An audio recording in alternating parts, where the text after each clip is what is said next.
après tu peux partir. Pour Brian, c'est une première, un exercice de rééducation en réalité augmentée. Dans le casque, je vois des dalles avec différents types d'objets.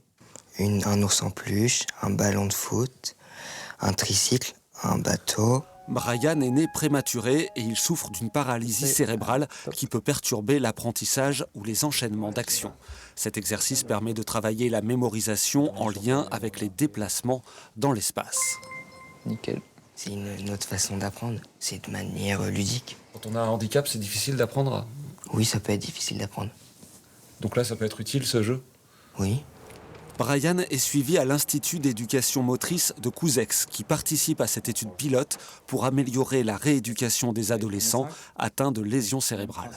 On va notamment, lors d'une ou deux séances de rééducation, voir avec les jeunes si ce casque, ce qu'on a développé, si c'est utilisable, si c'est accepté, si c'est toléré par les enfants, pour par la suite pouvoir leur proposer lors de programmes de rééducation sur plusieurs semaines.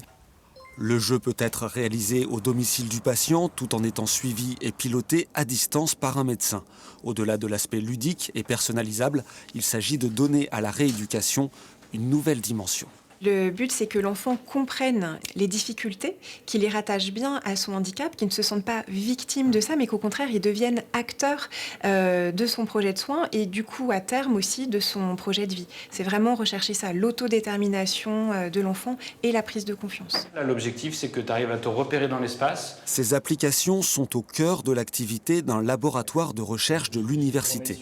Au-delà de l'étude en cours, les projets portent sur des jeux pour les personnes âgées ou pour les victimes d'AVC. Ici, on recrée un environnement en 3 dimensions pour travailler des déplacements. J'ai l'impression de vraiment pouvoir ouvrir les fenêtres et de même passer la tête par la fenêtre.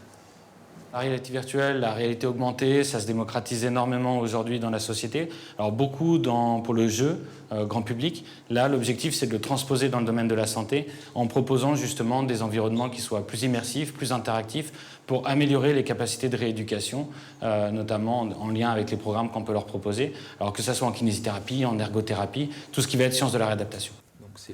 Ces outils peuvent aussi permettre d'étudier des comportements de patients ou même de former des soignants. De nouveaux programmes